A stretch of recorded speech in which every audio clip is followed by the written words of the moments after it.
ચાલો સ્વાધ્યાય 1.20 10 સેન્ટીમીટર ત્રિજ્યા ધરાવતી ગોળાકાર ગૌસિયન સપાટીના કેન્દ્ર પર મૂકેલા બિંદુવત વિદ્યુત ભારને લીધે તે સપાટીમાંથી -1 × 10³ ન્યૂટન મીટર સ્ક્વેર પર કુલમનું ફ્લક્સ પસાર થાય છે.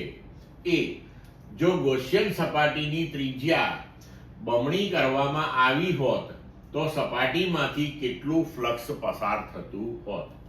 બી બિંદુવત વિદ્યુત ભારનું મૂલ્ય કેટલું હશે.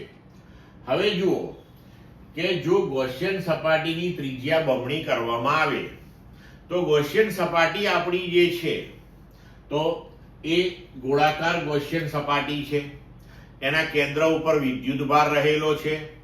તો આ સપાટી વડે ઘેરાતો વિદ્યુત ભારનો જથ્થો એ Q જેટલો થયો જે મૂકેલો છે કેન્દ્ર ઉપર.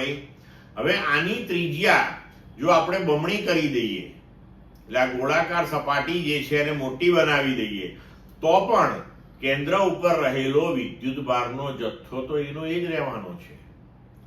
તો ફ્લક્સ ફાઈ જે છે એના બરાબર Q/ε0 છે.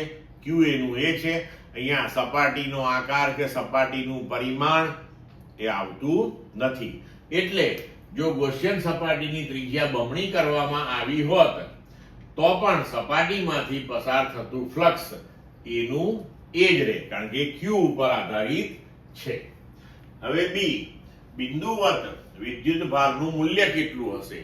તો ફાઈ બરાબર Q/ε0.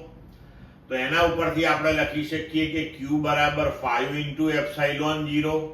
ફાઈ નું મૂલ્ય -1 × 10³ એને ગુણ્યા 8.85 × 10⁻12.